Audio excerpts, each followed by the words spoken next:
It's Salt's YouTube channel and we are having hot topic conversations today, and I'm joined by, it's Delphine. Hi. Who you guys all know so well because she does loads of content on Salt's YouTube and yeah, hitting all those hot topics. Absolutely. I always wonder if people ask you out in the comments. Do you know what? There are a few words like, oh, is she single? Or like, Ooh. and there's a few and I'm like, oh, I don't know how to reply. I'll give this one a heart. Yeah, it is. It is funny. You do. I never really get trolled on them, which I'm very grateful for. Oh, that's great. Because I do get trolled on my own personal YouTube, but not on Salt. I think everyone's very lovely on there. Yeah, that's nice. Sometimes people are just like, oh, she's so great, and I'm like, oh, thank you. Thank you. Yeah, it's really, it's very it's a good affirming. Community. Oh, such a good community. Yeah, that's so good. What we're speaking about is the spiritualizing and potentially over-spiritualising of Christian dating. Mm-hmm. Do you think you do this or have done it?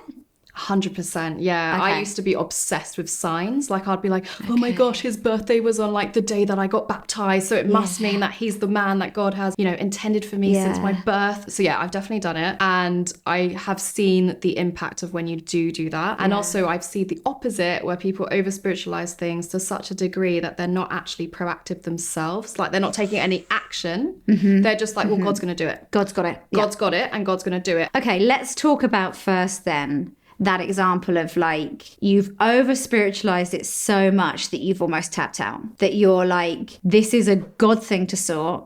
God provides my daily bread. God's going to work it out. I'll be ready for when he sends that sign or brings that person to me. Yeah. I've definitely seen this, and often with the people who are most used to surrendering to God in other elements of their life, and they've seen that work really well. Yeah, they've seen the fruits from They've that. seen the fruits from that, and in phenomenal ways where God has specifically told them, like, right, you're going to move here, you're going to give this up, you're going to do that. And then suddenly, you can see them introducing the same sort of concepts to their dating. It may be that God's calling them to do that. Yeah. I can understand why you'd think that. Yeah, that way. Yeah. And look, sometimes I think maybe God is saying like, okay, no, don't do that. Don't put yourself on that dating app. You don't need to show up at that dating event and stuff like that. But I think 9 times out of 10, God invites us into more of a collaboration. 100%. Yeah, I think so too. Like I really like the term that we are called to be co-creators with God, because we obviously all have like creative tendencies and the ability to create. We're made in his image. Exactly. Yeah. So I do think he's calling us to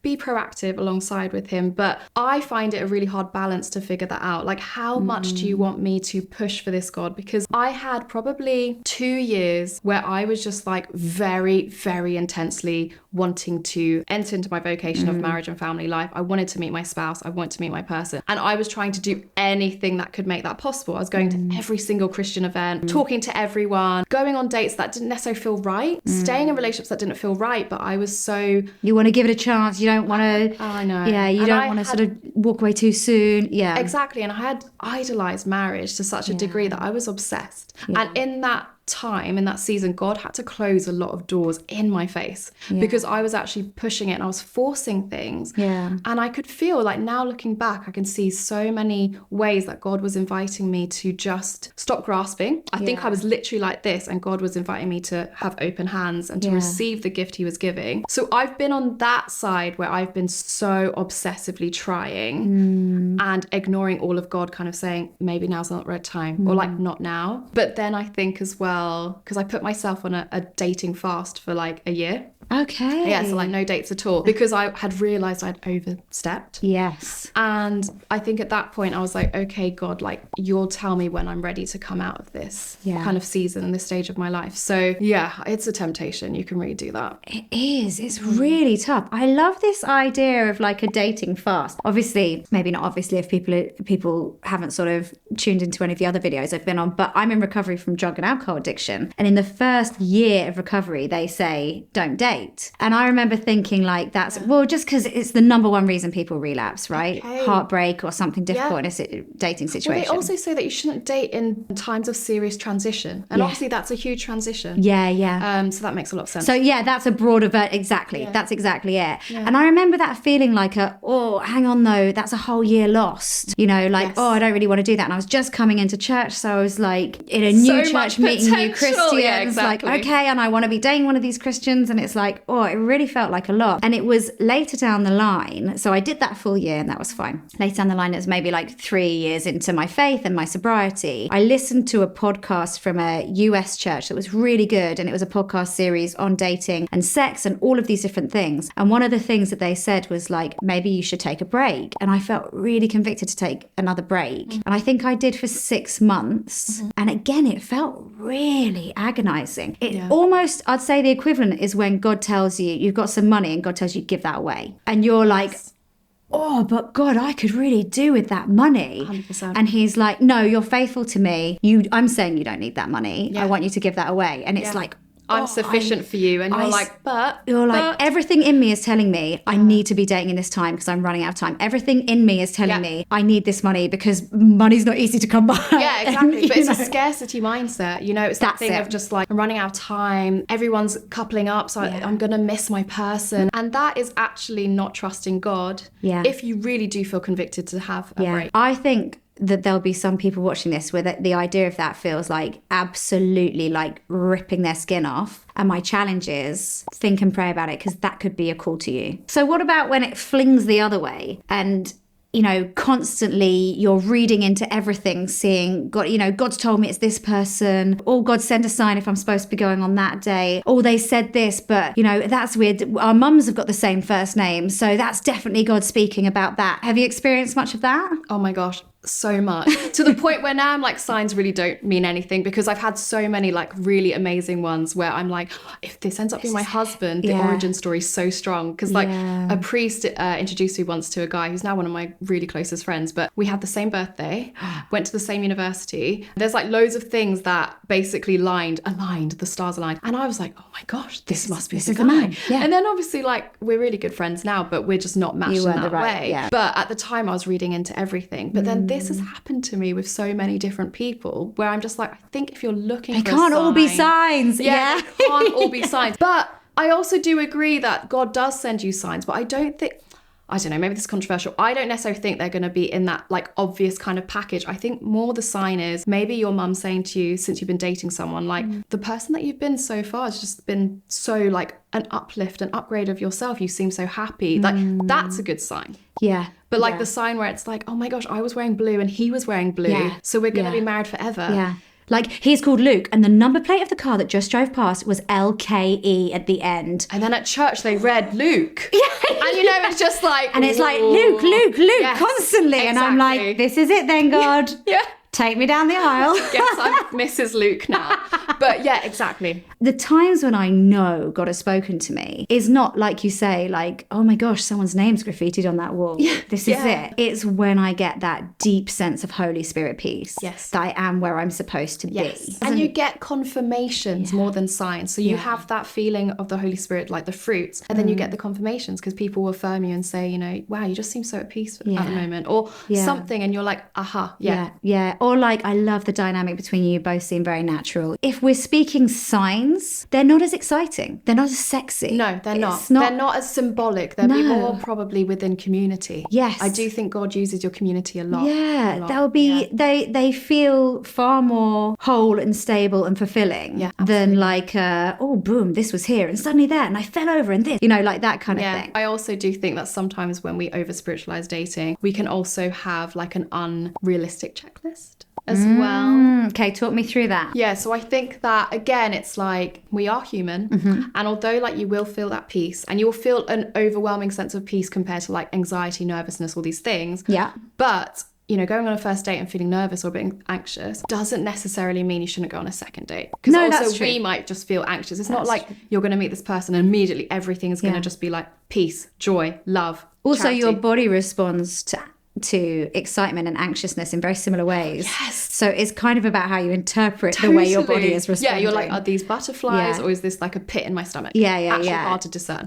Sometimes it can be. You're like, maybe this is just wrong, or maybe it's just a little bit nerve-wracking because dating can be. It can be. So I think that again, there needs to be that balance of like, yes, God at the center, but also logic, reason, and emotion, but like all of it together. Yeah, I love that. I think something that we can fall into is like looking for the perfectly packaged like godly partner, someone who is just 100% mature in their faith. Yeah. And God's going to bring me someone who is just there on Yeah. every single element of their life. ready-made, Yeah. and everything's just like, wow, they're theologically like 100%. Oh. And the thing is that we're always maturing in our faith. We're always learning things. God is constantly revealing to us. So even me, I'm like, I'm not the same person I was last year as I am this year. So I think that can also be something which can be a bit dangerous, or it can just lead you to not giving someone a chance because you feel like they're not spiritually mature enough. While I think if you can see active growth and an active desire. A teachable spirit was the phrase that came to my mind. Yes. Somebody who is seeking wise counsel, who has accountability, who's in community. Yeah. Who as much as possible isn't defensive, but invites in wisely and in the right places counsel and feedback, because that's the promise of more to come, right? Totally. Whereas if somebody doesn't have any of that, then kind of the spiritual, emotional, mental health growth that they have is pretty much where they're going to stay 100%. If they're not allowing that kind of, iron to sharpen iron kind of thing. Oh, I love that Proverbs quote. And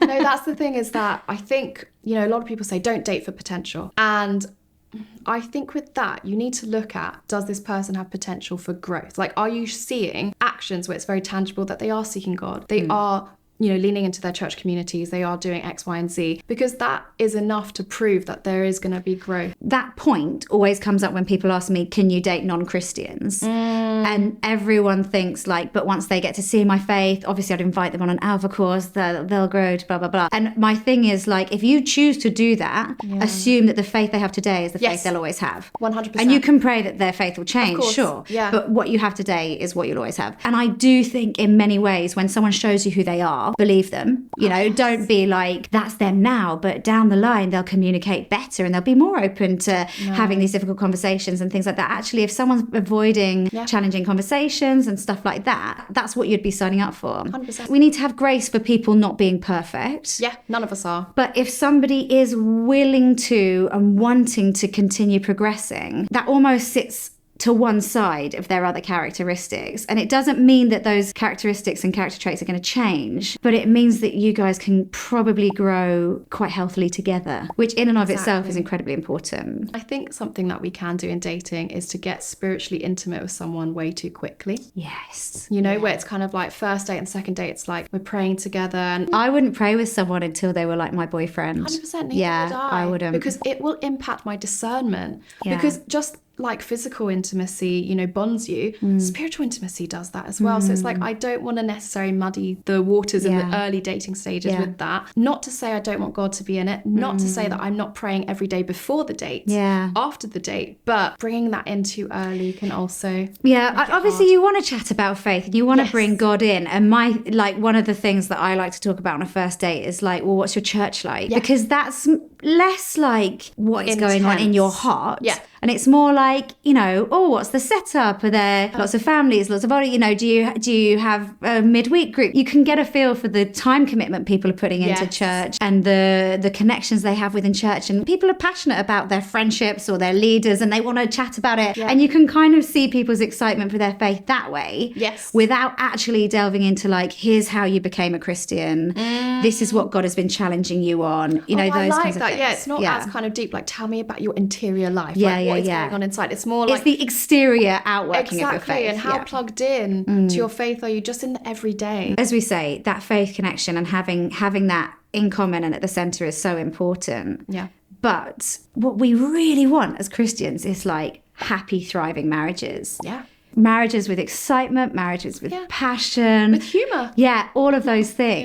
Yeah. And actually, like, if the only thing that you're connecting on is your faith, then I wonder if eventually you might find yourself just not enjoying their company that much, not enjoying the friendship of the relationship, not feeling really excited to get home to them or, for the week off on holiday, just the two of you. You want that to be like a driver. Totally. When really, if you're not finding connections on multiple levels, I think you're going to struggle. And also I think God does call us to be like very like holy but happy families, happy couples, ones where you can really like see from the outside and it's like, wow, what is it that they've got? in their marriage that's just keeping them together. And of course it's God, but it's this friendship, it's this excitement. It's the laughter, it's the letting things go, it's the allowing each other to be who they are. It's being really quirky and dweeby together, singing in the car. It's like all these kind of things.